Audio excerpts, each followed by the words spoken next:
delivered straight to your home. Choose from over 50 plus gourmet meal options cooked by world-class chefs and delivered frozen, ready to eat within minutes and no commit. Welcome to the One Shop Gourmet Food Delivery, specializing in affordable options to eat right and feel great. 100% satisfaction guaranteed. Every ingredient is handpicked to the highest standard. And why you should buy from homebistro.com? Restaurant quality, made with natural ingredients, delivered right to your door. Overnight shopping is available. Diabetic, paleo, heart health, and vegetarian options to eat. Doing business since 1999. Courteous, knowledgeable, and professional support. Complete PCI compliant SSL security ordering, and great meals. Choose from some of my favorite dishes: the Mediterranean chicken with orange honey sauce, the charbroiled chicken romesco, or the grilled chicken breast with sweet and spicy vegetables. No matter what you choose, you can't lose with homebistro.com. Eat great, feel good, and save some money with homebistro.com. Hit the link in the description section below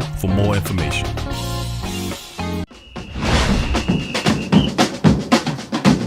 Who that say they gon' beat them? Say who that? Who that? Who that say they gon' beat them? Say who that? Who that? Who that say they gon' beat them? Say who that? Yeah. Well, all right. Like you always say, welcome, welcome, welcome. Number one sports talking D. We ain't like the Falcons, we won't blow the lead. Look, all we talk is who that, who got cut and who back. Rookies in the vets, players you should look at. It's the sports coma, you don't wanna miss it.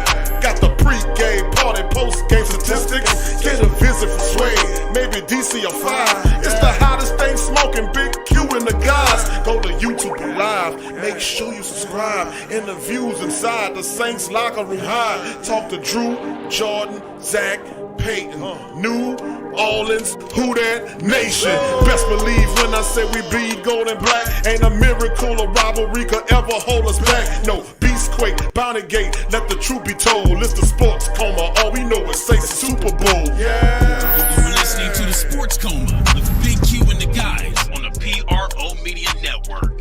Who that to the black and gold family, man. We're in this piece, time for another installment of TSC. We're in the building. Much love to the great Saint Tank. Big ups to the Who Dat Nation, man. Thank y'all for joining in for our Thursday show. And I told y'all, man, these days are just flying by, aren't they? Big ups to the family. Appreciate y'all for joining us for this one. TSC Saints assigned 3 free agents today. As you can see, the fancy snazzy thumbnail there. Got Coach Payton and Mickey Loomis shopping together, and boy, are they buying up. They're on the budget, aren't they, family? Aren't they on the budget? You can see right there by that snazzy basket of theirs that they're shopping, and look what they're buying. Well, they're buying great value. You know why? Because they don't have no damn money. Big ups to the fam, man. What's happening? What's good with you? And like I've been saying for some times now, welcome, welcome, welcome. You're now rocking with the Sports Coma with Big Q and the guys, where you have intense, entertaining, educating, and enlightening sport talk from your favorite sports family. I'm Big Q, the host, and I'd like to thank all you guys for joining us for this episode of TSC. Saints signed 3 free agents and more today. Big ups to the family members, and we in the building, man. We in the building. Much love, and I give out a special who dat and salute to the great Saint Tank. Thank y'all for joining us on the show. Appreciate you guys spending your Thursday with me and the rest of the family. So with that being said, I'd like to give a shout out to all our Patreon and YouTube family members, among others, and a big shout out to the Who Dat Nation and the great Saint Tank once again. So we'll start off by giving a shout out. Big Irv is in the building. What's up, Big Irv? Darrell Freeman, who that to you? John Williams, who that to you? Gabriel Thomas, who that to you? Jerry Paul Jr., who that to you? Torrey Shepard Sr., brother Torrey in the building, who that to you? KT's in the building. What's up, brother KT? Daniel Williams, who that to you? Marco Watson, who that to you? Alex Carlin, who that to you? John Thompson, who that to you? T, who that to you? Josh Goat 23, who that to you? B Jizzle, what's up, fam? Good to see you in the chat, B Jizzle. Much love, fam. Brother Derek's in the building. Derek Lockett. What's up, Brother D? Good to see you in the chat as well. What's up, Tro? Tro Blewett's in the building. What's up, fam? Good to see you as well. Tremal's in the building. What's up, Tremal? Who that to you? Trey Joseph's in the building. What's up, Brother Trey? Who that to you as well? Big ups to the fam. Claude. What's up, Claude? Claude Martin's in the building. Who that to you, fam? Good to see you. Mocha's in the building. What's up, Mocha? Much love and who that to you as well. Good to see you chiming in on this here thing. All right, big ups to the rest of the family members. What's up, Lori, baby? Who that to Lori is in the building as well. Pelicans Nola's in the building. Simply Tasha's in the building. What's up, Tasha? Paulie, Oka Paulie's in the building as well. Good to see you. What's up, Javier? Who that to you, Javier? Good to see you. 985J in the building. What's up, 985J? What's up, fam? Good to see you. Who that to you as well? Who else we got? Ferg 318. Who that to you? Sean Miller. Who that to you? What's up, brother Sean? Who that to you as well, fam? Good to see you in the chat. What's up, Marvin, brother Marvin? Marvin's in the building. What's up, brother Marvin? Good to see you in the chat as well, fam. Swag Fan is in the building. What's up, fam? Good to see you. Alex, what's up? Alex Will is in the building. Both Alexes are representing as well. Brother Byron's in the building. Tragic 504, who that to you, is in the building. Chris Rooks, who that to you, is in the building. And all the beautiful Black and Gold family members are chiming in. Much love to the entire Great Saint Think Tank and the entire Who Dat Nation, baby. We in this thing. And in this show, family, I'm not going to keep you too long. I'm going to try not to keep you too long in this one. Going to do a show. I'm going to cover about maybe 4 or 5 articles in this one here. And we're going to do we're going to do a stream today, but I won't hold the family members very long on this stream. Remember, Friday is our really extra long day. We go long on that day. Friday, we'll open up the chat and let the family members chime in on their thoughts about the draft. This has been a wild weekend. Thought about the perceptions of the Saints headed forward. Do they like the direction of the team? Do they feel like the Saints have done enough, or do they need to do more? You get your opportunity tomorrow on Saints Free for All, which will be a 3-hour show in which we open up the chat and the family members' questions, concerns, comments. They can chat in and get in there and get the their issue out.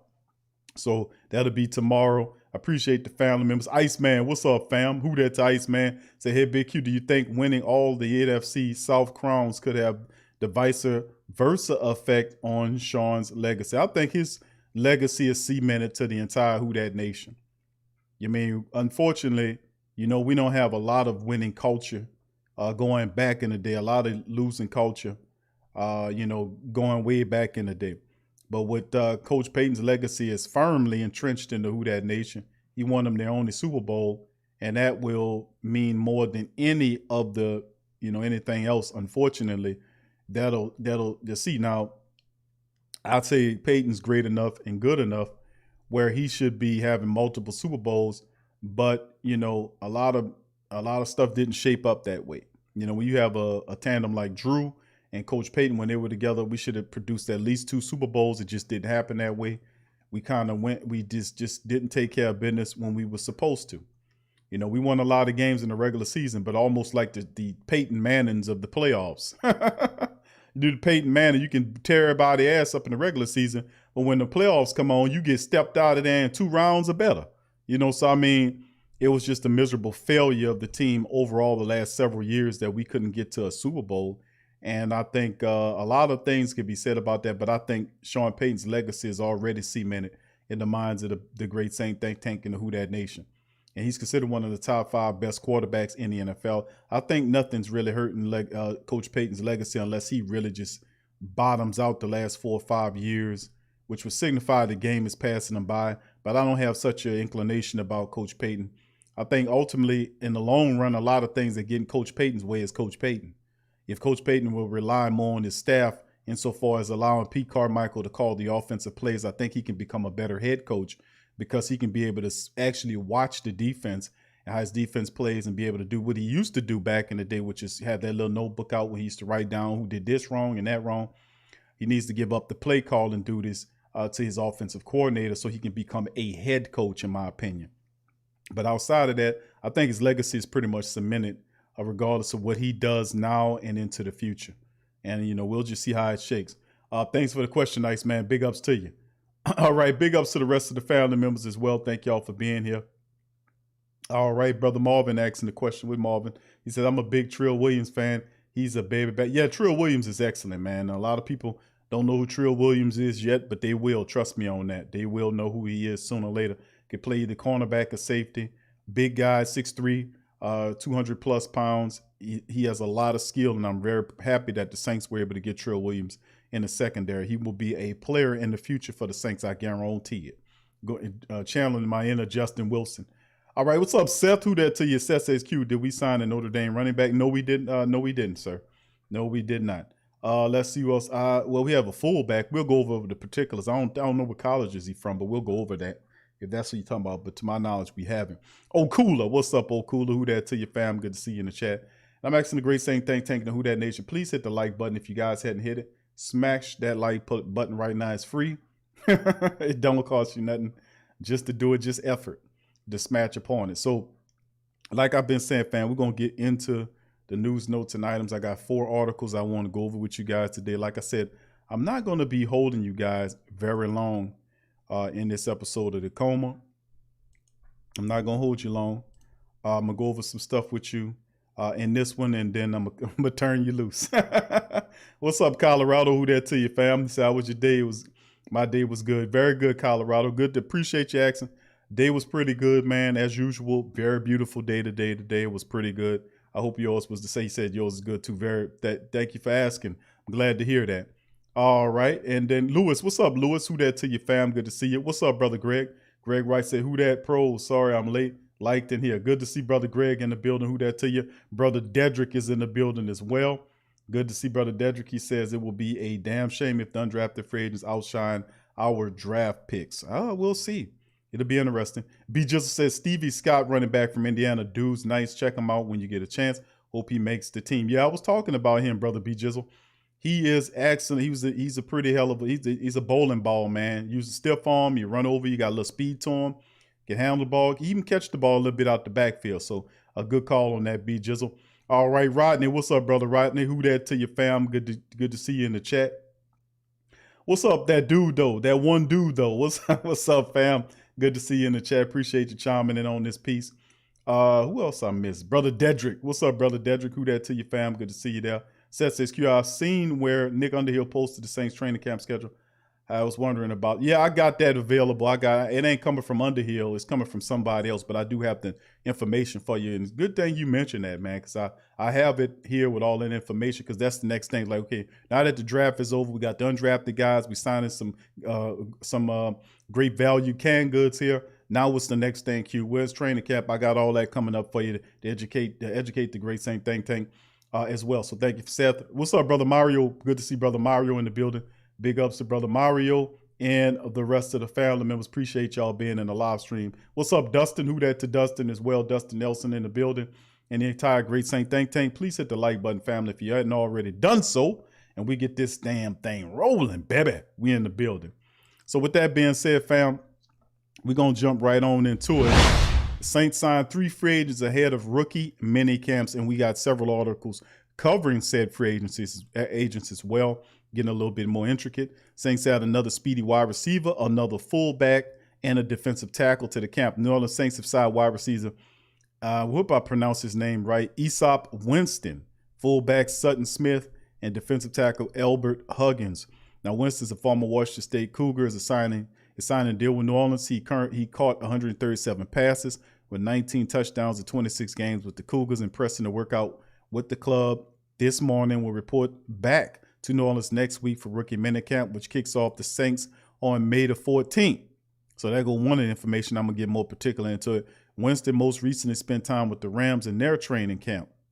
And as you can see, Tom Pelissero is dropping a tweet about Aesop Winston signing with the Saints. Also, the Saints have inked a deal with former Northern Illinois linebacker, now fullback Sutton Smith, who was originally drafted in the 6th round by the Steelers. He also spent time with the Jags and Seahawks. Smith came to the NFL 6 foot and 233 pounds. We'll see if he remained at that weight at his position.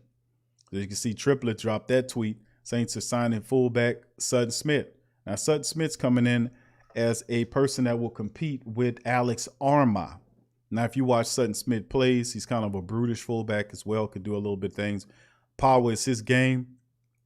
Very interesting. I just look at him as just a piece to compete, possibly a practice squad addition. The Saints aren't done. They also signed former Detroit Lion defensive tackle Elbert Huggins, who finished the season with the Lions, where he appeared in one game. He also spent time with the Eagles, where he played 4 games, had 3 tackles in 2019. He then hopped around to the Texans, New England, Minnesota, and now New Orleans. He has most recently been in training camp.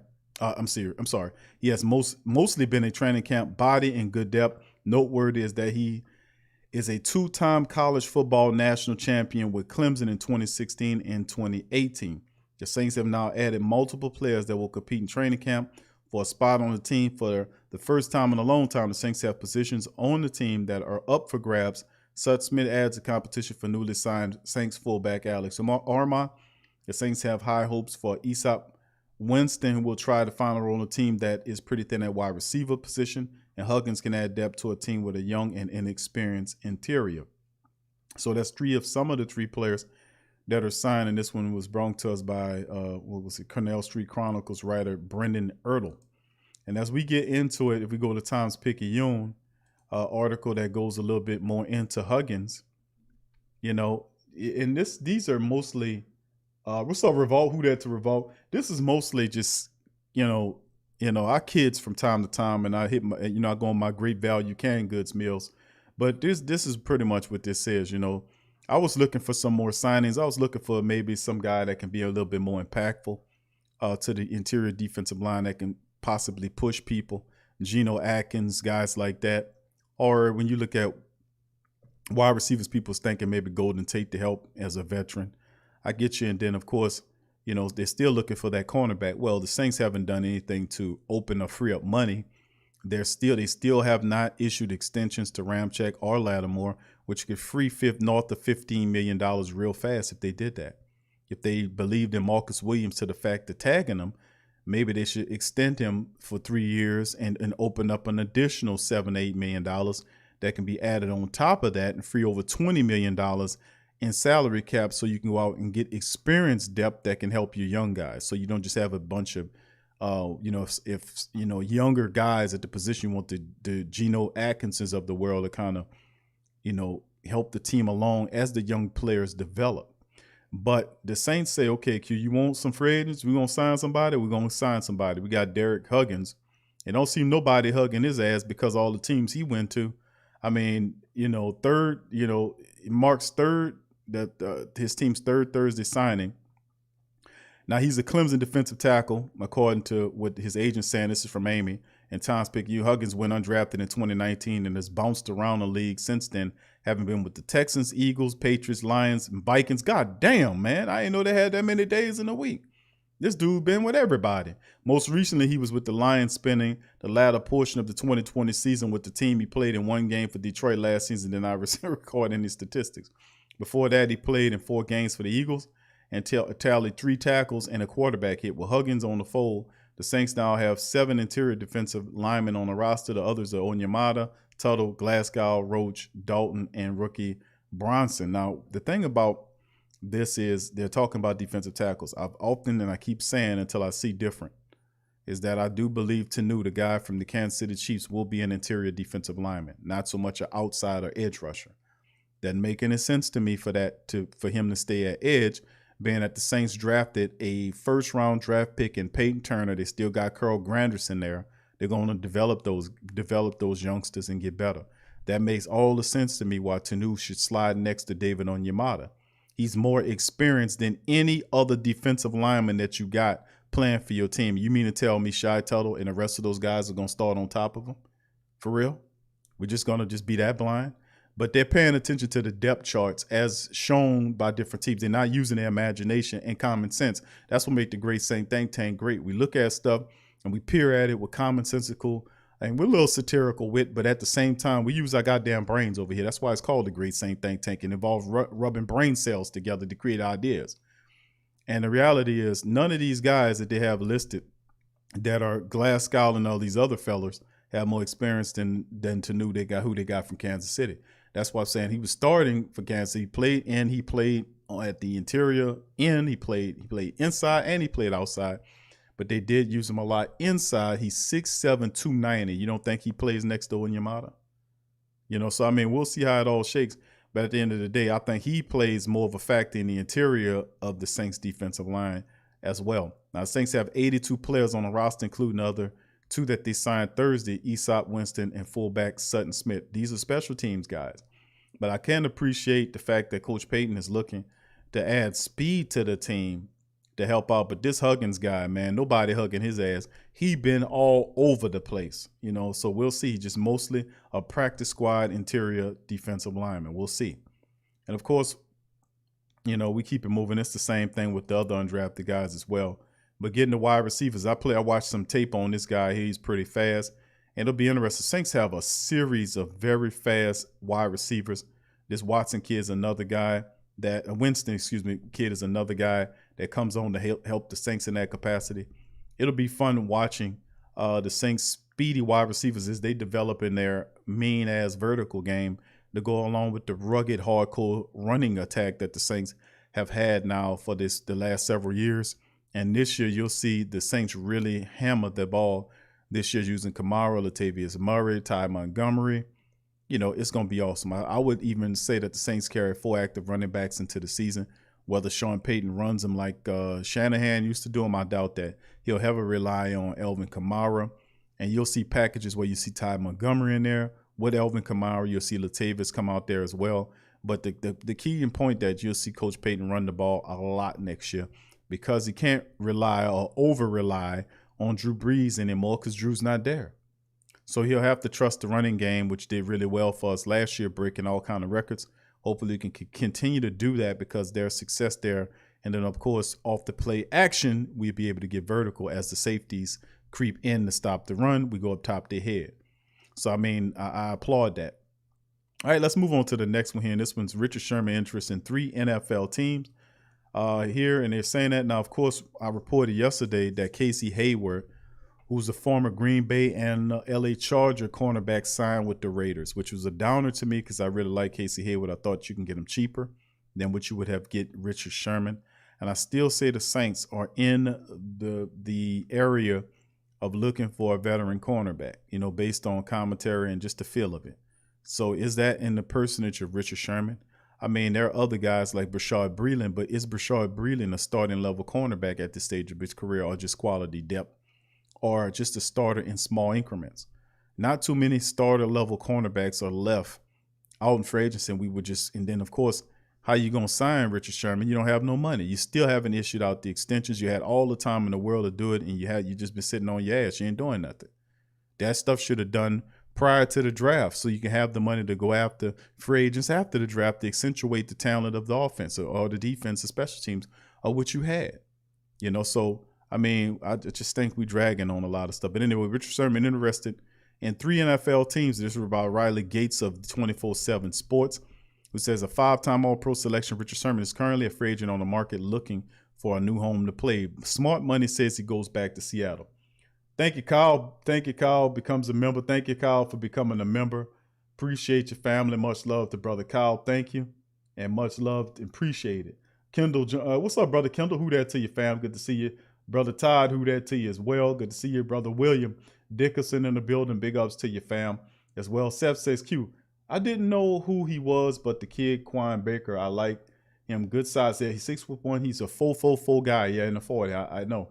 And I believe that his senior year, he was targeted 70 times and caught. Yeah, he can play. He can play. He can play a lot. It's just a lot of people weren't paying attention to him. I think they got a pretty interesting player in Quan Baker, man. And his biggest attribute, I believe, is he's going to help Deontay Harris elevate to a full-time wide receiver on offense as opposed to a special teams player. A lot we're going to see. I just think that that's the next move. Brother Dollar, thank you for the super chat. It says, Q, I wonder, no deals between Laddie, Marcus Ram is because they may be waiting a piece of that TVs and their agents said, hold up. What do you think? That could be a possibility, Brother Dot. That could be a part of it. But at the same time, there is no indication that the Saints are even much pushing that instrument. You know, they're not even using. They're just going to a whole nother measure. But that could be a possibility in there. But I still say we really need to kind of push that through, because that is hurting the team big time. We got to renegotiate the contracts. And besides, even with the deal going up, the Saints could still, those guys could still get broke off pretty lovely as it stands right now. If the Saints be proactive enough to get it. I think even if anything, Ramczyk should have been the guy that we targeted at first. We knew Laddie Daddy had some issues in Cleveland last month, was it? But Ramczyk's been quiet as a church mouse. If anything, he should have been, extended, and that money should have been freed up, because he's counting at over $11 million against the cap in the final year of his rookie salary.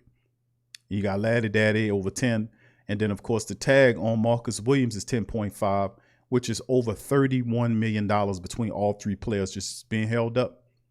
You know, I was against the Marcus Williams tag, and I thought the Saints could do better on the market, but they decided to keep that man. So, maybe they should pay him. But thank you, Dada. That could be a possibility, man. It could be a possibility. All right, let's keep it going.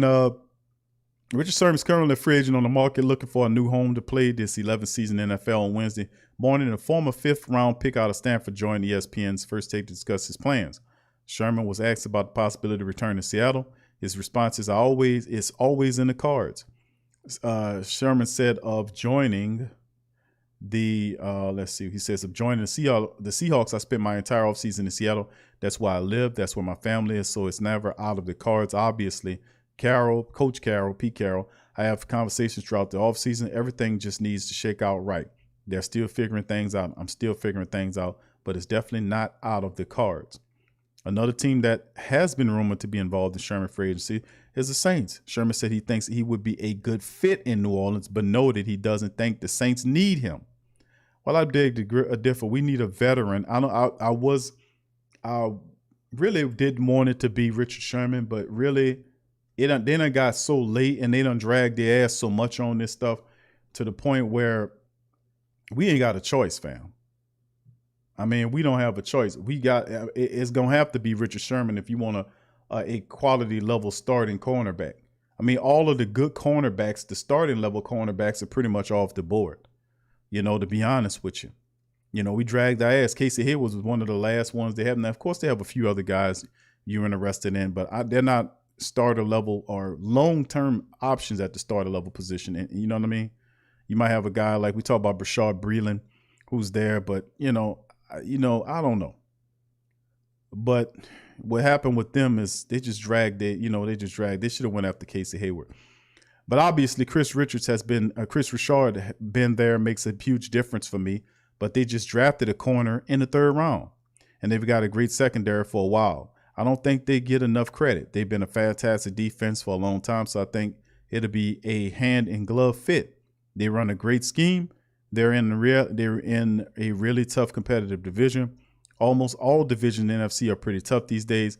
I think I'd be a fit. I just don't think they have the need for that people think they do. Well, Richard Sherman, let me tell you first and foremost that is not absolute. That's not the total truth, sir. You do have a place here now that and with Sherman's healthy, he can help the Saints. He really can. It's price tag, and people say, Q, he's old. But at this point, what other options you have? We have Paulson Adebo, that we can roll with. But I just think that Coach Payton they haven't really been seriously addressing the cornerback position. They were looking at TJ freaking Carey, for goodness sake. What is that? What the hell is he going to do? So to get Paulson Adebo, he's there. A lot of people have qualms about him not playing last year. Last season he played prior to that because he opted out. But the reality is, Richard Sherman, if he did come to New Orleans, he would definitely help the secondary. He's one of the smartest players there. He would definitely increase the overall intelligence of the secondary. And he will most certainly help players who struggle like P.J. Williams and all these other guys and these youngsters figure the game out. So he could be a coach on the field and have a similar effect to young players like Emmanuel Sanders had on the young wide receivers of last year that helped their development. So I'm not against the Richard Sherman thing. I think at this point, really, the pickings are very slim on cornerbacks. And besides, the Saints have to be able to free up some kind of money to go and get him because he wants anywhere between $6 to $8 million a season to play. And I think if you did give him a 1-year deal and bring him in to play, you can kind of get Paulson and Debo would benefit really greatly from that. And so would Trill Williams, and the rest of these guys would benefit really gratefully from having Richard Sherman there. Debo came from Stanford, same university that Richard Sherman came from, and it could be an obvious bond right there. And it could be really a great thing for him, guys like Trill Williams and the rest of these DBs to learn from Richard Sherman. I mean, it's not exactly a bad thing. And when healthy, he can really help the defense. He really can. So we'll see how that fits. But like I said, really, we got to a point where I threw out a lot of names when free agency was still bopping. The Saints just ignored all of that and then went into the draft, got a Debo, got a few people, and then said, no, we ain't done addressing it yet. And haven't, with the guys' latest signing, still haven't drafted a defensive back. I think I'm have to say it. I think Richard Sherman is somebody that they're going to, as soon as they free up a little money, they're going to go at him. I'm just going to keep it real with you because it's just it's starting to line up, and it's starting to make a lot of sense to me why he should be here in terms of Chris Richard, who's a secondary coach, who that's the reason why he was interested in his, because he loves Richard's system. Coach Richard says he wants to build a Legion of Boom in New Orleans, and he wanted Sherman to help him with that. So we'll see how it all goes, man. But the serious two teams that he's looking at, the two contending teams for his services are Seattle and the Saints. We'll see how it shakes up. In the last 10 seasons, Sherman has made 5 Pro Bowl rosters. He's been on All-Pro. He's been All-Pro all 5 times, 3 of which were first-team selections. The 49ers, Sherman was a Pro Bowler and second-team All-Pro in 2019. He just finished his 3rd season with the Niners, which is also the final of his contract that paid him a base salary of $8 million a year. Reports surfaced in mid-February that Sherman had made the decision to depart from 49ers, but this could end in a return to San Francisco. Sherman explained that thought on the show as well. So we'll see how it all goes. There's a chance it can end up working back in the Bay, whatever. But that's the 3 teams that he's talking about between the Saints, the Seahawks, and the 49ers. But really the team that need the biggest help, that can really help, but he using a veteran of Richard Sherman's experience level, could be the secondary for the Saints. Generic, we just didn't do the Jackrabbit any benefit. I really don't know what his contract is too. Jackrabbit, that hadn't been released yet. Would love to see it, but I guarantee it wouldn't be. They probably ain't paying him no more than $5 or $6 million a season. Watch. KT says, thank you, KT, for the super chat. He says, leave Richard Sherman where he is. Remember what happened when we brought him in, Champ Bailey. But yeah, I remember that. Yeah, but I don't know. I know Champ Bailey was way beyond his prime, and Kurt Coleman. Who knew Kurt Coleman was going to be that bad? Kurt Coleman just disintegrated. He was really just a locker room force, but he had absolutely no idea what the Saints was doing on defense. That was a horrible maneuver for Kurt Coleman. Champ Bailey, we knew Champ was at the back end of his career, but I think Richard Sherman could still play, and like I said, the pickings are very slim if you're looking for a veteran back there to help you. I'm just saying. And of course, let's look at the final article here, and this is coming from our friends at the Saints News Network. Bob Rose and Kyle T. Mosley wrote this article. New Orleans Saints off-season workout program dates. For the family members who don't know, who there to your brother Shedrick is in the building as well. Much love to the family, the rest of the family members as well. New Orleans Saints voluntary off-season workout program schedule has been released by the National Football League. NFL released the voluntary off-season workout schedules for 32 league teams. The off-season workout programs are for players to receive training, teaching, and physical conditioning. New Orleans will open the team's voluntary workout program with the rookies attending rookie minicamp May the 14th through May the 16th, which will be next week. Which will be next week, and we'll be covering that. Last season, clubs canceled team voluntary workouts because of C-19. The league announcement outlined the term of the voluntary 9-week all-season programs per Article 21 of the CBA. The NFL and NFLPA agreed on 3 phases. Phase 1, April 19th to May 14th, has been extended from its customary 2-week period to 4 weeks, with activities limited to strength and conditioning, virtual meetings, and physical rehabilitation only. Phase 2, which is from May the 17th to 21st, has been shortened from 3 weeks to 1 week. On-field workouts may include individual player instruction and drills, perfect play drills, and plays conducted with offensive players lined up across from offensive players and defensive players lined up across defensive players.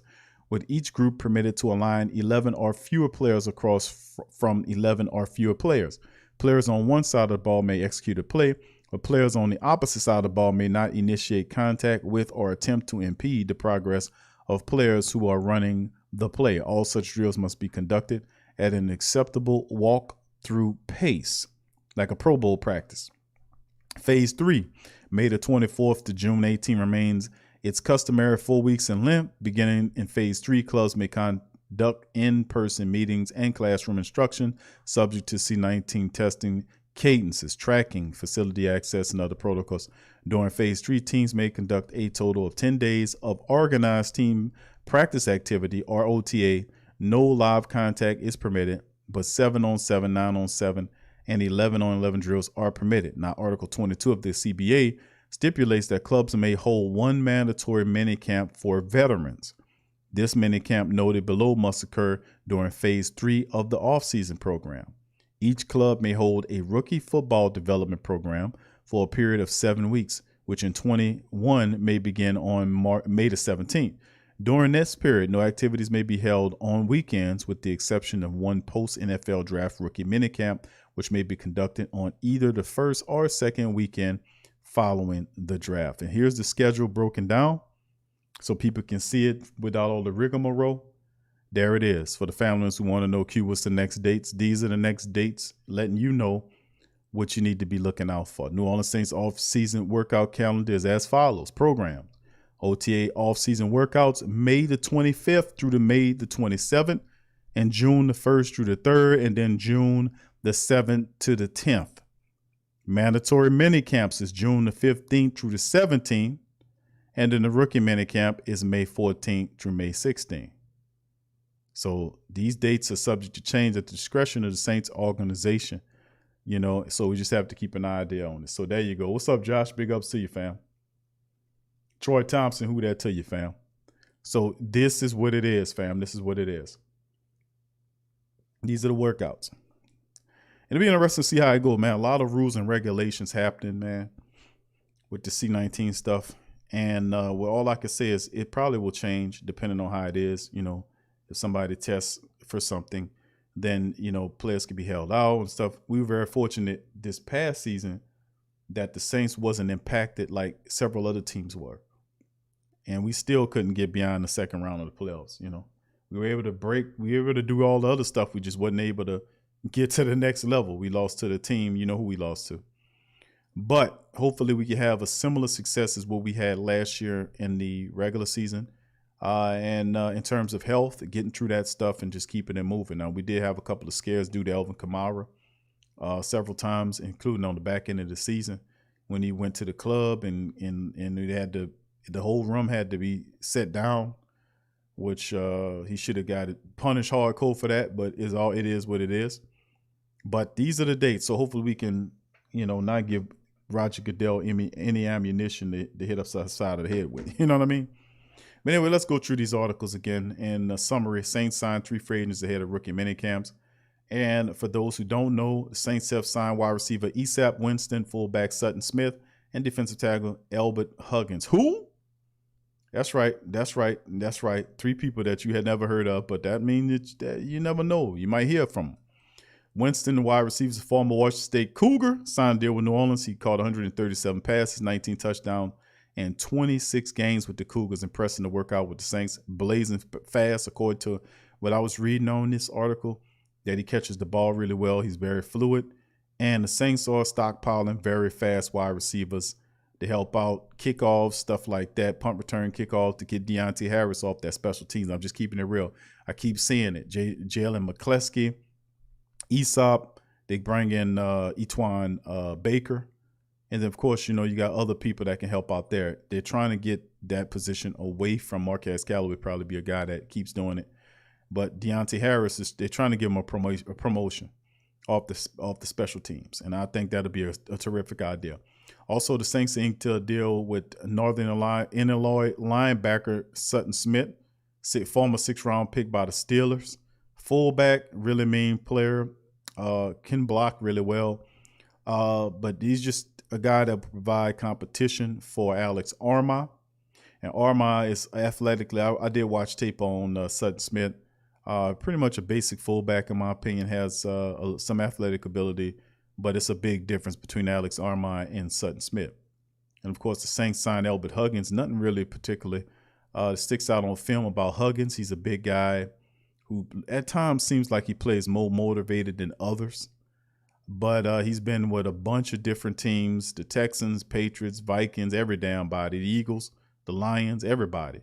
And then now with the Saints, he can't stick nowhere. Usually that means something, that's not really positive, But anyway, the Saints are bringing these guys aboard because of depth situations. I was hoping, for them to do a little bit better than that. But, it is what it is. And, of course, we covered the Richard Sherman article. And a lot of people still say, well, Q, we still, to some degree, to some degree have to be able to look at the roster and say, okay, what else do we need? What else do we need? What do we need? Do we need another interior lineman? That's up for the Great Saint Think Tank to talk about. What the hell else do we need? I think we still could use some help in the secondary. I know that for certain. Having an experienced defensive tackle behind all those young guys wouldn't be a bad idea. I do like all these fast wide receivers that I see what Coach Payton trying to do, improve that vertical game. I think that's terrific. Uncle Paul says here, Q, I would love to see Trill Williams and Chauncey Gardner-Johnson at safety spots this season. I don't know. The only way that happens is if injuries occur. I don't think the Saints willingly shift Chauncey Gardner-Johnson to the safety position. They love him at that nickel.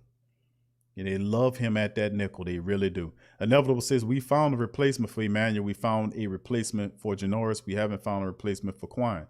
We can't count on rookies to replace all them dudes. Very well said, Inevitable. You lost a lot of talented people. That's why I say veterans help that transition out a lot better. That's why I say when you got a bunch of the Saints have a lot of young people in the secondary behind older guys that get hurt or just they're not really players. I mean, you can't count on them. And like I said, that's what I was saying. If anything, Sherman does bring intelligence to the building. Brian, what's up, Brian? Brian says the Saints movie coming this fall. Kevin James going to be Sean Payton. All right, thank you, Brian. What's up, brother Willanaw? He says, speak. All right, big ups to you. Will is in the building as well. Good to see you, fam. All right, let's see who else we got. VB Saints Pale Lady. What's up, baby? She says that was supposed to be what you know. Dang, autocorrect. All right. What's up, VB Saints Pales Lady? Good to see you, baby. Brother Neville, what's up, fam? Good to see you in the chat as well.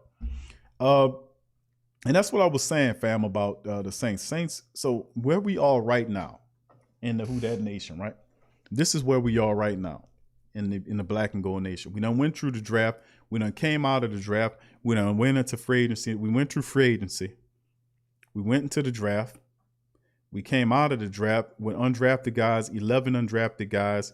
We had 6 draft picks. We lost a ton of veterans. Some guys we traded one. Well, Malcolm Brown, we traded away to the Jaguars. We lost Janoris Jenkins. And we did add some depth there. It takes young guys a couple of years for them to pick up the system.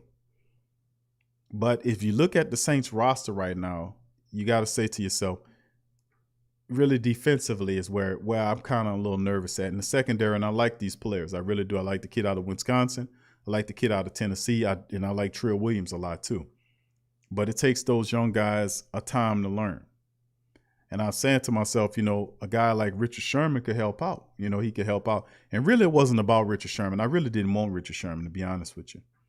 I really didn't. I would like to have had Casey Hayward, but the Saints, they didn't do anything to free that cap up. And they just go in to sign canned goods that don't really cost a lot of money against the team. That's why you're seeing these people here, because if they did have, I'm pretty sure they would have did it a lot different than this.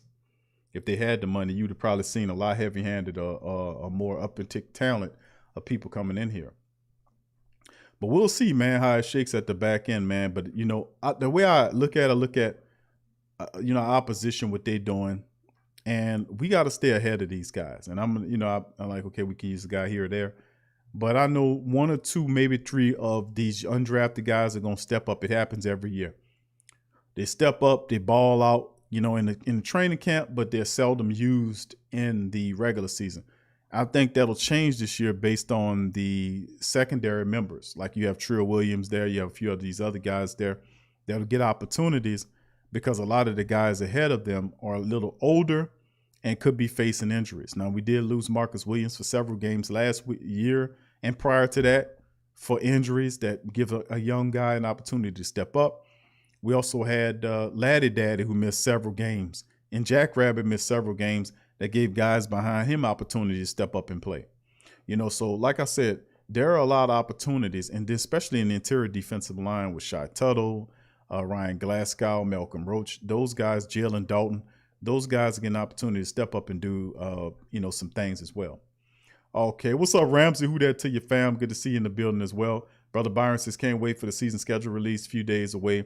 Yep, it's going to be the scheduled release date. The schedules are out, but, the dates, the actual dates and how it lines up, they'll have all that coming up soon. Uncle Paul, it says, hey, Q, I would love to see Trill Williams. And yeah, okay, I read that one already. Thank you, Brother Paul. All right, thank you, Inevitable, for that saying as well. And if you guys have any questions, I do have about 15 minutes of show left. So, family members, if y'all have any questions, please feel free to throw them in the chat. And, we'll get that answered. All right, if I got it, if I don't, then I'll make sure I look it up. All right, Trey says, okay, he was talking now. All right, BB said that was supposed to, okay, hold on. Lamar, what's up, Lamar? Who there to you, fam? Good to see Brother Lamar in the building as well. All right, Brian says, what do you think about the rookie quarterback from Notre Dame? Ian Book. I actually, like I said, watching the show, we scouted Ian Book. KT and KT mentioned him. Also, I think DLP mentioned him. And somebody else, well, I don't know if it was Jim Kev or, we have several Who That Nation, Black and Gold Sports Coma scouts that were representing, who got masters in it and doctorates into scouting. They did a phenomenal job this year doing scout work. They should have been hired on the team to do it. But I think Ian Book is much, he bears a lot of resemblance to Drew Brees insofar as mindset. Drew's been a vertically challenged quarterback his entire career. He's barely 6 feet tall. With shoes on, he's 6 feet. Without shoes on, he's 5'11". And Drew did everything that he beat all of the big quarterbacks, the prototypical 6'3", 6'4", 6'5" quarterbacks that stand tall in the pocket. He took all their records down. In the Hall of Fame, he's the best of the bunch, and he's a 6 feet quarterback. I think that mentality's fallen a bit because you have guys like Russell Wilson and Kyler Murray and the rest of these guys are under 6 feet tall that's leaving that movement. If you're a football player and you know how to play the position, you can play the position. Well, with Ian Book, he can play the position. He's a winner. He's a leader. He got the intangibles, the things that, that you can't teach. Like when Aaron Brooks used to go to leadership school, I was like, no, he ain't going to win for you. You can't have a guy who's not a leader at the quarterback position. It won't work for you. Whoever is positioned who's at that job, he has to be a leader of people. You cannot be a non-leader. It won't work. And Ian Book is a leader. He's really got a high football IQ. He's not the strongest arm, but he can throw the ball. He's very accurate, short to intermediate. He's very athletic. He'll get out of the pocket and scramble, but he's not a dumb scrambler. He's a patient scrambler, and he'll move or shuffle, even run to find open spaces or areas to create more opportunities to throw the ball downfield. And you notice on film what he does is he keeps his eyes downfield when he's scrambling. Even when he knows he's about to take a hit, his eyes don't drop to the linebacker or field level. He's always looking down the field at the wide receivers. So that is a good thing, that his eyes don't drop to the impeding defensive player. But he's like I said, he's won more games at Notre Dame than any other quarterback. That includes Joe Montana and Joe Theismann, both are Hall of Famers. So,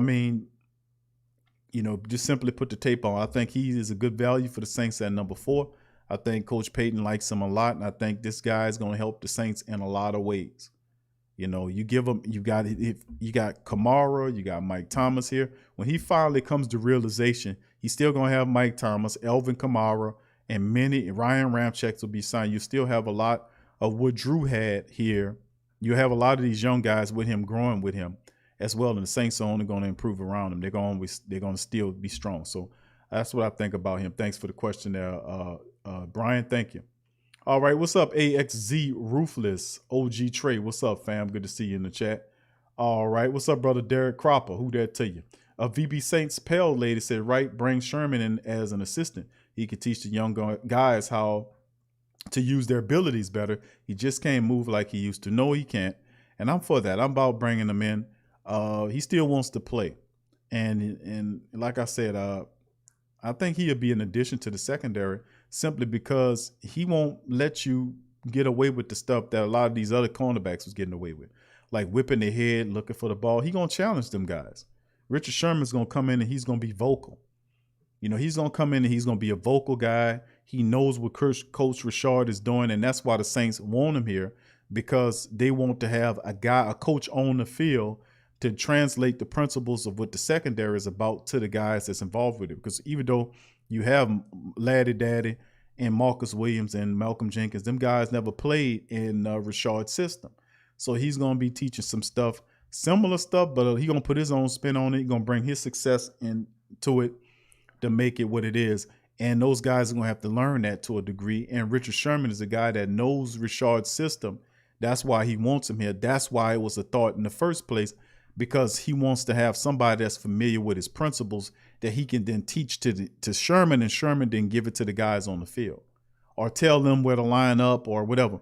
Richard Sherman is vocal. It's one thing because he's intelligent. You might talk a lot of stuff about Sherman. He old and injury slowing him down because Father Time catches us all. But you can't talk about his brain. He's very intelligent. And in the long run, even if it's a one-year deal, he helps this very, very, very young secondary. He helps out Laddie Daddy. He helps out Marcus Williams. He helps out Adebo. He helps out all these other guys. So, you know, it'll be interesting. Thank you, Brother Dada, for your super chat. He says, Q, you heard how Sherman praised our team. Yeah, I was reading some of that early on in the show, and he keeping his options open. Coach Richard, who's the secondary coach who they got to replace Aaron Glenn, who took the defensive coordinator job in Detroit, is the guy that's the only reason why Richard Sherman was connected to the Saints is because of Coach Richard. Coach Richard and him are very close, and they respect each other, and Coach Richard wants him here so that he can be able to teach his system to those players. Like I said, Richard Sherman makes sure you're accountable. So P.J. Williams can't get away with all that old stuff that he be doing and all that stuff. No, Richard Sherman's going to help him out and a lot of these other cornerbacks out. That's why I like the move. Not so far. And I know health is a part of it, but at this stage, man, you know, we can use some veteran help. All right, thank you for that, VB Saints and Pels lady. Sean Miller says Pete Werner is going to be one of the best linebackers besides Parson and Nick Bolton in this draft. That's a very, very bold statement there, brother Sean.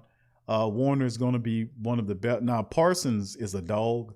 Bolton is a beast. Jabril Cox is excellent. But if Werner can beat out Parsons and Bolton, that's saying a lot. He'll get an opportunity too if some injuries crop up in there. But we'll see about Pete Werner. We'll see. I like Pete Werner. I just didn't like him more than Jabril.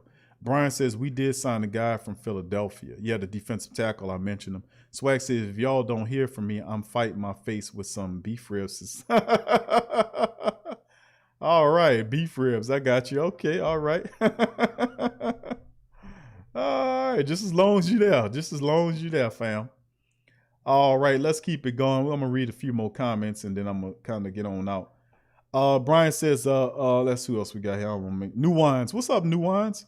New Wine Minds in the business as well, in the building as well.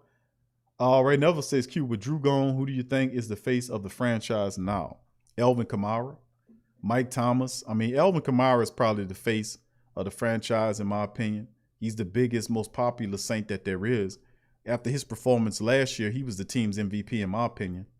You know, he just had some stuff where, with some bull crap stuff that I didn't like when he was lying about being in the building and talking about he went to the doctor to get epidermal shots. And I'm like, man don't get no epidermal shots. But then again, in today's world, you never know. But, he was just with cameras everywhere and that never got pursued. And then, of course, the C-19 violation that cost us several picks dealing with him was, I didn't like how he handled it.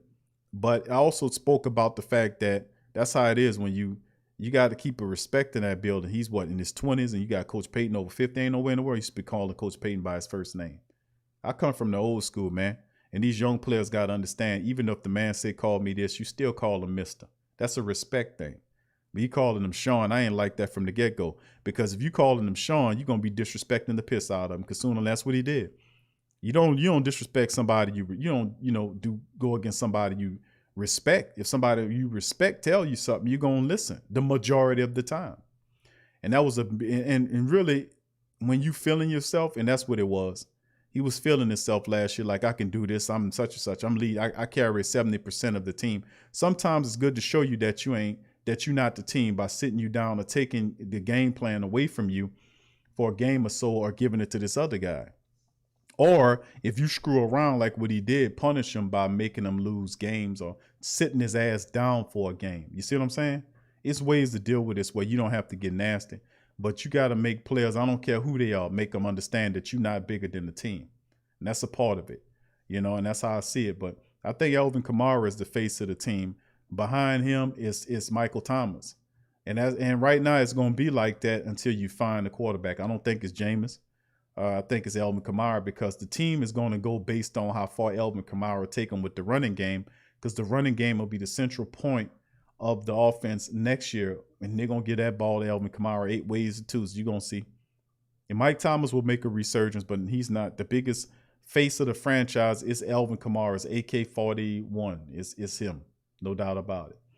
Thank you for the question there, bro. I think that was Brian asked that. No. That was VB Saints. No. Hold on.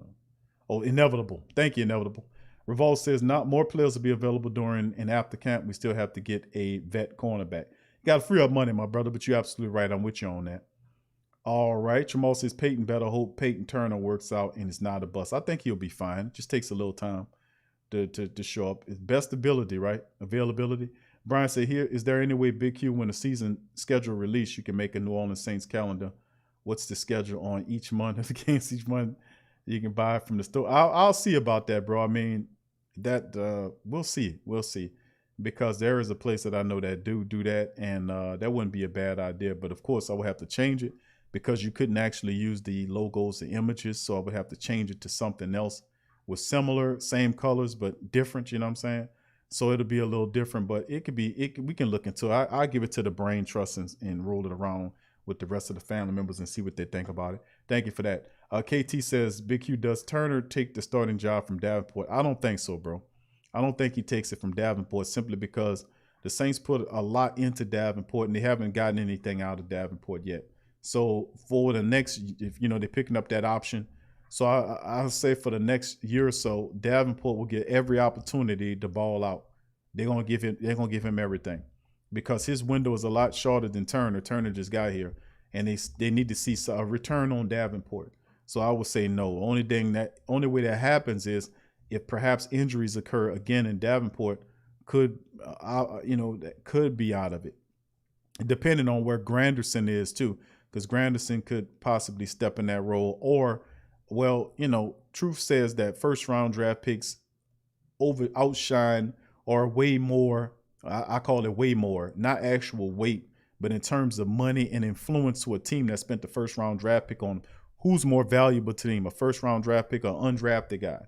The first round draft pick has more weight versus an undrafted guy. So at some point, if Davenport gets hurt, I do think you'll ultimately see Turner, but Davenport has to step up and show that he's worth them 2 picks and prove himself. Thank you, KT. J Rock, what's up, fam? Says, who that Q in the fam? Do you think that the Saints should go after former Cowboy Antwine Woods? I seen Woods was released, bro. I like Geno Atkins. I like Kawan Short. There are a few people out there, even Sheldon Richardson. There are a few guys out there. I just don't know if the Saints go after these defensive tackles. Most of these guys we're talking about is going to cost a few bucks. And we simply signed this guy that been with several teams, the Lions, the Patriots, all these other teams. Couldn't stick and stay with none of these teams. We signed him as a guy. Saints don't really have any flexibility monetarily speaking. That's why we can't go after Kawan Short, Antwine Woods, guys like that. They want a little bread. And the Saints is basically playing these other guys, these undrafted guys is coming up in here with canned goods and stale candy bars. We got to get that some kind of way figured out. Thank you for the question, J Rock. Big ups to you. Brother Paul says, hey Q, what happens if David Onyemata goes down for an extended time? That's a great question, Uncle Paulie. Then if David Onyemata goes down, then we have to really count on the mixed plan of Shy Tuttle, Malcolm Roach, Glasgow, Jalen Dalton, and pretty much what I seen from King Tut, which is Shy Tuttle. I like him a lot. I like Malcolm Roach a lot, but these still are very young players. They've had injury concerns, especially Tuttle had some issues. Glasgow has some issues. He was playing well last year, then he got pulled out. Somebody else got put in. So, I mean, there's still question marks there. That's why I wanted a veteran there to kind of hold the interior. But we'll see how it all shakes, man. If Onyemata goes down, that hurts the Saints interior speaking, because I think Tanu, the guy from Kansas City, will play opposite of David Onyemata in the interior of the Saints defensive line. And remember, the Saints was a top 5 run stuffing unit this past year. They could drop a bit because of the unknown factor of Shy Tuttle, Glasgow, and all these guys can play.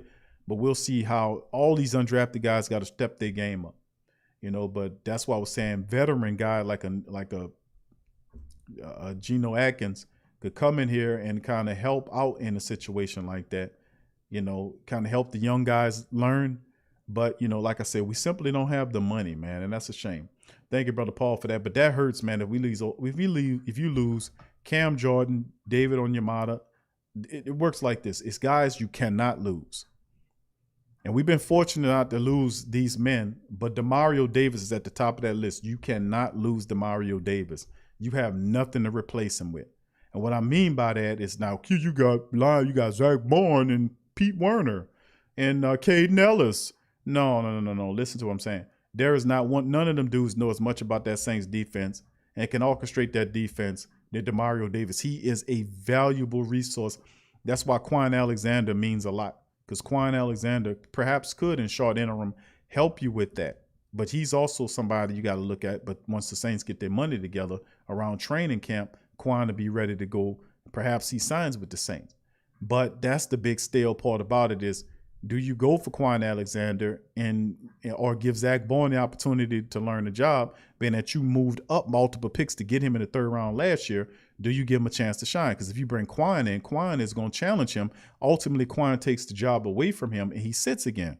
Well, that stalls his development. Does Coach Payton feel like, listen, we got to get these young guys going, because Quan, even as good as he is still a temporary 2 or 3 year player, versus this young guy could be here for 5, 6, whatever years. We can get, a ceiling's higher on a Zach Bourne or Pete Werner did in his own Quan Alexander. He's still very, he's not that far old, but he's almost like an old man with all these damn injuries that he's having. Back-to-back really bad injuries. One more will stall him out, and kill his career backwards. I mean, it's just not good. But, we'll see how it all shakes. But I think we can't lose DeMario Davis at any stretch of games. We've been fortunate. Cam Jordan, we can't lose Cam either. You can't lose DeMario Davis, Cam, or you can't lose David Onyemata on defense, for real. You have, they just bring so much. They mean so much. And the Saints are going to be relying upon these guys a lot for the defensive to teach and get these young guys together. So that's a great question. Thank you, Brother Paul. Trey says, but we constructed those teams based off Drew. We are now in a cocoon now. It's no telling how our pieces are going to come out.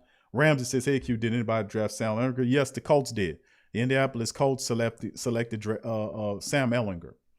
All right. The Inevitable says, I think Drew bailed this organization. He said, I think Drew bailed this organization mistakes out many times. Now we are going to see how smart the people are up top without having an elite QB to lean on. Yep, they don't have an elite QB to lean on. But then again, if you think about where the Saints were with Drew Brees over the last couple of years, you can understand what a lot of people were saying about Drew and the fact that he wasn't pushing the ball down the field because he couldn't.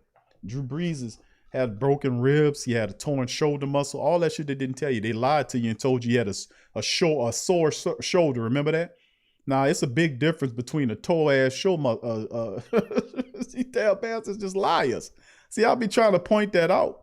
So it'll break the spell on people to stop believing all these people. And they got these old DS and writers out here that's writing why you should believe this guy and Peyton's all this kind. Man, don't believe none of them people, man.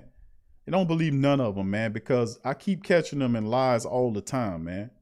Lying and saying you got a sore shoulder. It's a big difference between a sore shoulder and a torn shoulder where you can't play. You can't throw the ball. The man had a torn shoulder muscle in his throwing shoulder.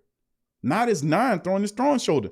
And it was just shooting him up. shooting them up and go on out there and try to throw people hanging them out the driveway. Or Drew can't push the ball. You can't push the ball with broken ribs, torn shoulder, all this bull crap going on.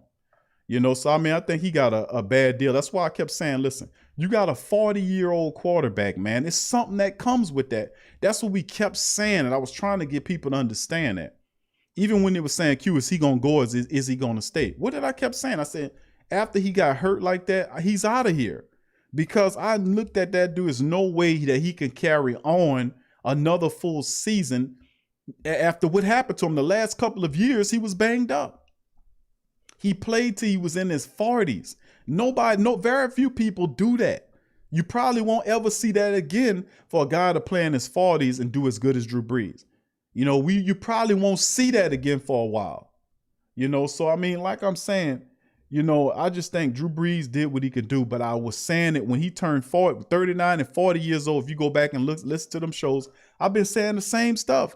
Is that if you got a 40-year-old quarterback, you need the running game. You need to rely on the running game and operate the running game and then pass off the back of the running game. That's what I kept saying year after year after year after year. You know, but he became heavily reliant upon Drew Brees, which was to a fault. Sometimes it was good, sometimes it was bad. But Drew Brees did bail the Saints out a lot and took over the games. That's what superstar quarterback's supposed to do, making $20+ million a year. But at the end of the day, the Saints didn't have the vision to move beyond Drew Brees. He left their ass. He left them standing up there at the altar. He's like, we waiting on Drew to come back. I'm like, bro, what are you doing? Drew Brees is not coming back. It was toe up there 8 ways to Tuesday, and you talking about waiting for him to come back. What are you talking about? No vision. No goddamn vision. It's the same way with this stuff with these draft picks. You knew before the season started, when you went to offseason, that one of the best things you're supposed to do is extend our RAM check. If you and your feelings about Laddie Daddy, okay, whatever. But Ramcheck ain't done a damn thing. He should deserve to get an extension. You should have been talking to him. That should have been done before the draft even came along. At least that way you'd had the money there, so when the draft was over with, you could accentuate it by getting key veterans that you would need to bring on the team. But even if you talking to Richard Sherman, you can't do nothing but talk to him. You ain't got no money, you know? So, I mean, it's just, I see all of that. I'm not blinded by, this, that, or the third. I'm sorry, I'm not. My brain don't works like that. I keeps it real. Now look at it real. The real is we was dragging our ass with a lot of stuff. We was dragging our ass on a vision to Drew played till he was 41, 42 years old. We should have had a quarterback drafted that was in place. We sit up here and looked at all these quarterbacks. And you got all these beautiful accolades about Patrick Mahomes, boys. You moved all the way up there to pick to pick Ramcheck. And Ramcheck standing up there, raw as a fresh cut side of beef, standing up there, and you drafted this guy, and they knew he was hurt. They drafted him hurt. He had surgery the next day, and ever since then, Paul Davenport been hurt and banged up. Never gave the Saints a season worth remembering. Now they got a couple years left on his deal, and all the pressure's on him to step up and show out. Can he do what Hendrickson did a year ago, 13.5 sacks? I don't know if he can do that. I mean, if he's healthy and he's where he's supposed to be, I think Davenport balls. But healthy and Davenport has not been in the same sentence for a very long time, if ever. So, I mean, like I said, we've had supreme opportunities with vision with this team to take it to another level. In different incarnations of reality, Lamar Jackson is your quarterback. In some alternate reality somewhere, Lamar Jackson has a black and gold jersey on. And I know Willie don't like it, but at the end of the day, shit, I like it. I think that would have been a supreme chance. But we got Ian Book right here, and I think even though he's not on Lamar Jackson, I think he'll be a good, solid quarterback to build on. We'll see, man, because you got 1-year deals on both these quarterbacks. What the hell were we doing? What were we thinking? That's why you got to challenge the narrative, man. And that was, I think, Drew. Okay, thank you for that. New Wines mindset. Our draft on D is going to rely heavily on D-line play. Consistent pressure will help keep most plays in front of the secondary. The players we draft to have great on-ball skills. Low penalties equal success. Thank you, New Wines minds. Well said, man. I agree with that. Cap, what's up, Cap Dog, man? Dingo says, I think Elite Drew left 2015. Drew Brees, man, when he was in the Minnesota game, remember the Minnesota matchup, the last one, not the bad one, But even in you go and look at the playoff games for Drew Brees, it wasn't spectacular, fam. Multiple interception games. He was not, it wasn't his level of play didn't rise to what it was in the regular season. And that's why I said when I seen that, especially against the second Minnesota game when the Saints just simply didn't come to play, that pissed me off badly. That year was one of the worst, way worse than any of the last several years of playoff failures that I witnessed the Saints go through. That Minnesota loss, the second one, in the dome where the Saints simply did not show up to play. They just, the hell with this. Remember that? And then the next week, Sean Payton gets on the plane and flies out there to San Francisco and in San Francisco in the Minnesota game so he can be a reporter, pretty much an analyst on the show to tell Minnesota how to beat Green Bay, and Green Bay, are you kidding me? You just got your ass handed to you? What the hell was you doing out there? Nobody called them out except for me, because that's what I'm saying. Your team looked like shit out there. They failed, and you got your smell ass up there talking about calling some game? No, you need to be back in that building finding out what happened. That's why I said when you put their feet to the fire, you got to keep their feet to the fire. You can't let these people get complacent. They got all the money. You cannot let them get complacent, because they're never going to come out and tell you, listen, we failed. We was miserable. We did some wrong stuff. They ain't going to never tell you that. They're never going to tell you the real. They're not going to tell you the real. They're going to spin it like we had a successful season. We got to give the Tampa Bay Buccaneers credit for what they did and all this kind of stuff. No. They're going to spin it like it was a success. We got to the playoffs. We won more regular season games than anybody the last 4 years. And then you say, okay, that's nice, but how many goddamn trophies you got?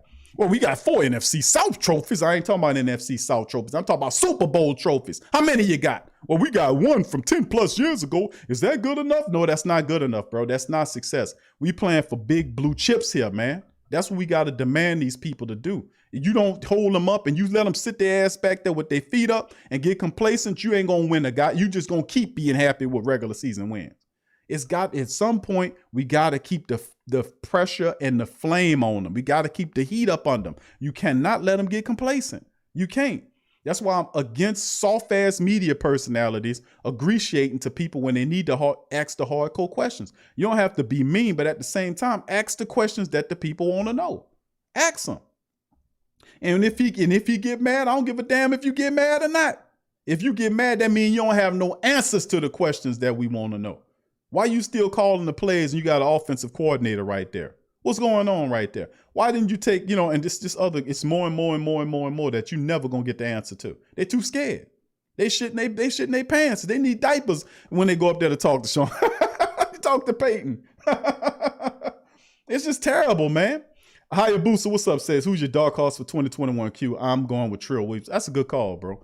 I like Trill Williams, bro. I like him a lot, man. I think he's going, whether it's safety or cornerback, he's going to help out. But look out for that young safety they got from Wisconsin. He's an excellent player as well. So, I mean, it's quite a few guys I like that's undrafted. But Trill Williams is not a bad call there, Hayabusa. Thank you for that. All right. Byron says Sherman doesn't have the legs, but he says still have players is going to help young players in secondary. Right. That's what it's about. What's up, Jasper? I heard about Ellinger's little brother was found dead today on the campus of UT. Well, isn't that something? That's sad to hear. His little brother was found dead on the University of Texas campus. I'm going to have to do some research on that, because I'm not going to even say it, because that is a show for On Q with Big Q. That's a show for On Q, Big Q, because it's a consistent pattern that happens like this. And, that bears another show. That's not the platform. But thank you, Jasper, for that. RG says, who that Q in the fan? What's up, brother RG? Who that to you? Greg says, got to drop 115, watching 48. Thank you, Greg. Thank you for saying that. Please hit the like button, family. Please hit the like button. Brian says, after the schedule's released for the New Orleans Saints, okay, I already read that one. It must have jumped on me. What's up, Scoob? What's happening, Pippin? What's going on, Pippin? It's good to see my dog Scoob in the building. What's up, brother Mike Larry in the building? He says, Winston Jr. is a steal. Yeah, I was watching film on him. He pretty good. What's up, brother Dave Kemp? What's going on, fam? David Kemp in the building as well. All right. Big ups to you. Good to see you as well. All right. What's up, Mario? Who that to you, Mario? Good to see you in the chat, fam. Much love. But that's what I'm saying, man. We got to keep the pressure on them. That's why. And listen, let's not forget our predecessors, family. Remember the brown days, the brown bag days? They got some of the family members that's young. They probably don't remember that. They came on when the Saints were winning. But I want y'all to, for the older family members in the building, to remember and go back in their collective, remember the brown bag days with New Orleans. I remember that. And I'm gonna tell you something. The reason why a lot of the Saints people right now, they winning and they doing better, was because of the predecessors. The predecessors and the people this time and this year that kept that put the pressure on the Saints to be better and do better, baby. That's what you got to give thanks to, those people. Because if it wasn't for them people telling you could take this team and get your smelly ass up out of town, because I remember they was losing, and then they had the gall, Tom Benson had the gall to go before the city council and the state and demand a brand new stadium, and told them that the dome is garbage and it's trash and we don't want to play in there no more. And then he wasn't paying much rent then. They don't pay no rent now. You want to know that real deal? They don't pay no rent on that. All the arena. They don't pay nothing on there. Who paying a light bill? You paying a light bill. And everything that come out of there, whether they concerts in the dome or the arena, where that money go to? Huh? How are you using public facilities for private use and then the public don't get no money from it? I keep saying that over and over again because nobody bringing that up. You supposed to be getting something because your dollars built those buildings. But they have a private board that sits on top of that and control all that, and that revenue goes in their pockets. You want to talk to me about crooked shit and not keeping it real? Why the papers ain't writing on that? There was a dude that wrote an article. I got to give him credit because he was breaking all that down. But people so enthralled in their fandom that reality has to chime in at some point to understand that you're missing out something. You're missing out on something, baby. And despite the fact that I'm a Saints man and black and gold through and through, it don't cloud my goddamn vision. It don't cloud my mindset or what I know about what's real or not. It don't make me become stupid and back ass to understand, well, listen, they should screw it. They can screw it because I'm a Saints fan. We're going to do whatever they want. No. No. It's got to be a functional relationship. We do not involve ourselves in dysfunctional relationships. I keep saying that. What I said to yesterday's show, fam, about that old girl.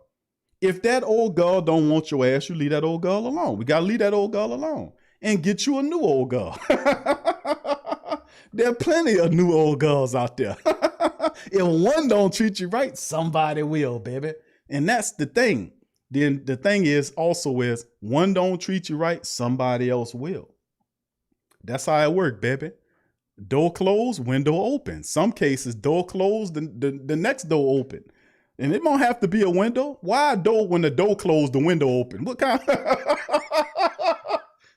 what the hell is that about? When they tell you, well, when the door closed, the window open. Well, what the hell? I'm supposed to jump through the window? I'm too big, jump my ass through some window. Hell with that. Let's change that. When the door closed, another door open. There you go. Now we gonna walk through doors. We ain't jumping through no windows. Here, let me tell you something. All right, so big ups to the what's up, Adrian? Adrian in the building. What's up, Adrian, baby? Who that to you? Good to see Adrian in there. Much love to you, Adrian.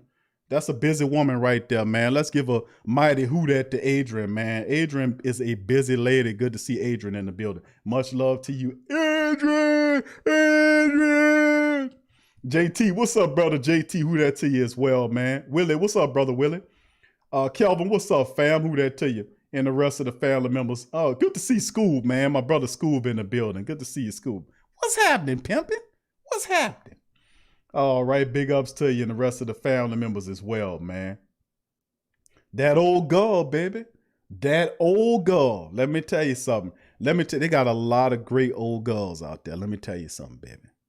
Baby, let me tell you something, baby. Let me tell you something, baby. They got a lot of good old girls out there, baby. A lot of them, baby. But they got a lot of not good old girls out there, baby. Let me tell you something, baby. Baby, let me tell you something, baby, baby. A bad old girl, baby, baby, she'll make it sour for you, for all the good old girls, baby. But you can't think like that, baby. Baby, you can't think like that, baby. You can't make the good old girl pay for the bad old girl, baby. Let me tell you something. That's wrong, baby. Baby, that's wrong, baby. That's wronger than two left shoes, baby. Baby, that's wrong all across the board, baby. Baby, that's terrible, baby. You can't do it, baby. You got to forget and live, baby. You got to forget and live, baby. Baby, you got to forget and live, baby. Baby, don't be sour, baby. Baby, don't be mean, baby. Baby, they teaching you something, baby, that's going to make you better, baby.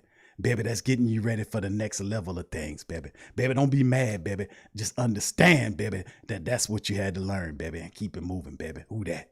Thank you, Reverend Saint. Appreciate this Reverend Saint popping up in there. talking about the old girls. Will Law says, do you think Callaway will have a bigger role this year? I think Callaway will, bro. Insofar as him helping, because like I've been saying is I think Deontay Harris. I'm thinking boxing for a second, man. Excuse me. Deontay Wilder is a boxer. Deontay Harris is our wide receiver for the Saints. And I think Deontay Harris will be a full participant in the Saints offense. I think you see a lot of these wide receivers that are attempted to get away from that. Thank you, KT. He said, picture the Saints in black and gold with black helmets. I love that. We need a little change up and look wouldn't be so bad. I would love to see that, see what kind of uniform change they have as well. What's up, brother Bishop? One Love is in the building. He says, Q about to go in on that. Now I'm going to try to chill on that, man. It just upsets me so much. I just be trying to share game with the family members because some people don't think about it like that. Some people don't think about that. They don't think about, the economics of it. And I do, and I say, listen, give me what I earned. I ain't trying to take nothing from you that I ain't earned. But I'm saying at the end of the day is that if that's how it went and your money built them buildings, you should be getting an investment on that. Thank you, Tasha. Baby says Q, her husband was talking to Reverend Saint. Baby, don't do that, baby. You know what, Tasha? Let me be honest with you. My son talked with Reverend Saint. That's what's going on. I had to tell him one day he talked to me and Reverend Saint. I said, say, bro, don't. First of all, don't steal my Reverend Saint, bro. Don't. He was doing a pretty good Reverend Saint. Baby, let me tell you, baby, let me tell you something, baby, let me tell you, baby. That'd be a conversation with us, 1,000 babies. You got to break a record some kind of way.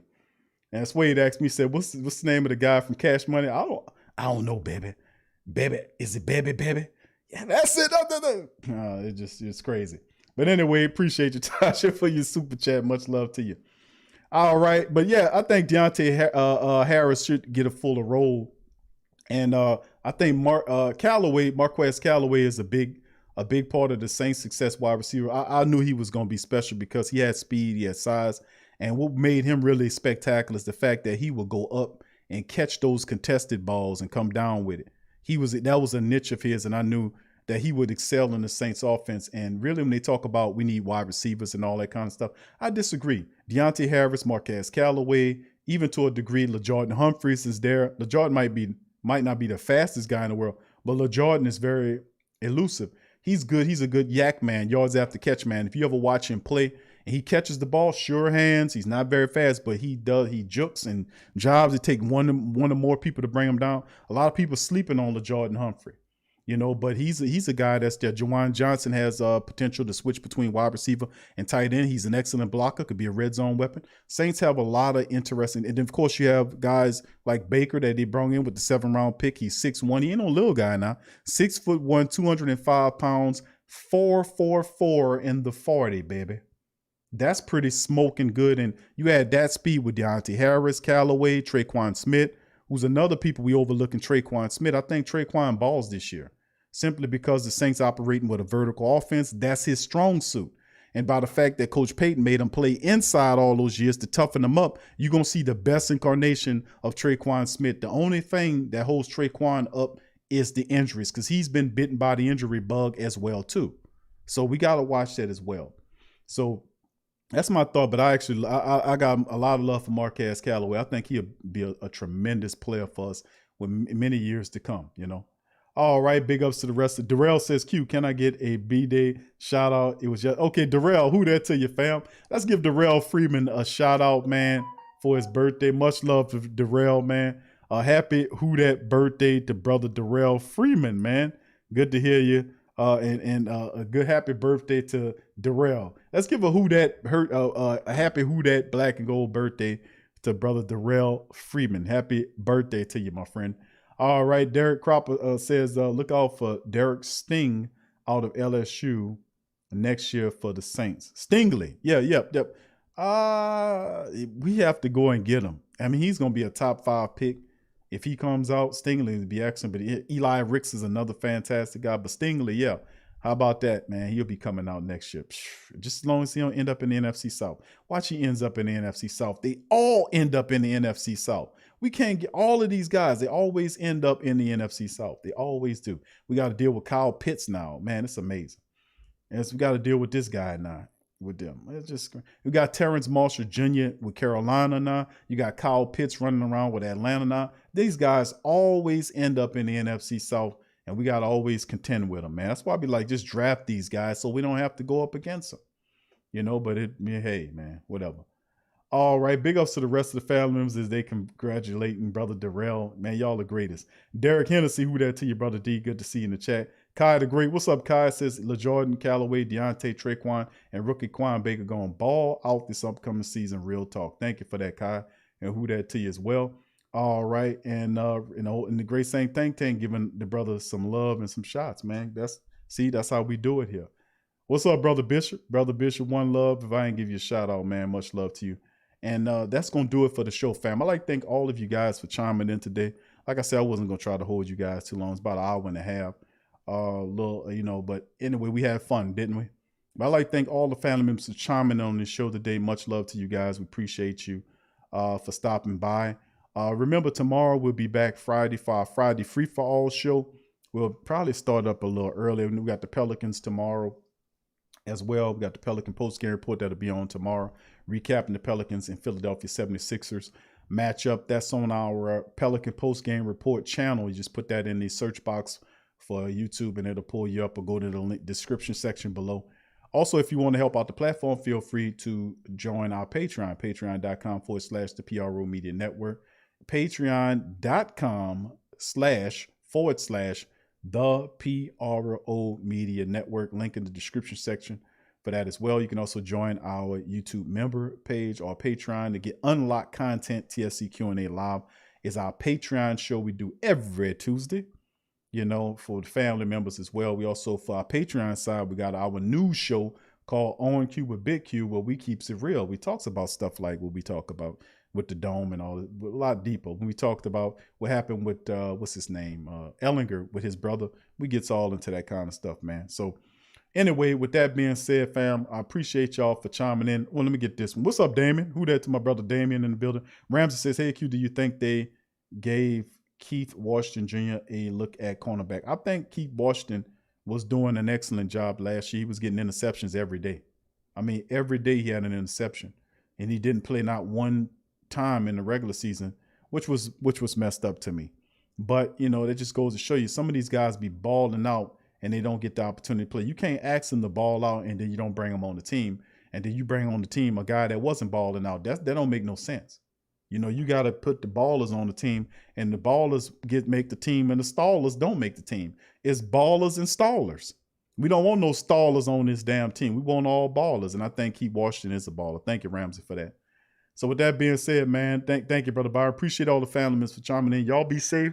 We'll be back tomorrow. Big ups to the school. What's up, fam? We'll be back. He said he's real thin. Hopefully he pick up some weight. But I appreciate all the family members, man, as well, for chiming in on this episode of The Coma, man. I'll see y'all on our Friday show as well, and we'll chime in. We're going to do the Tough Tiger Talk tonight. We'll have a Tough Tiger Talk broadcast tonight. And I think a Ring Kings boxing tomorrow or later on tonight. I don't know. It's, you know, like I said, do 40 shows over 40 shows a month. So, I mean, sometimes I get a little mixed up there.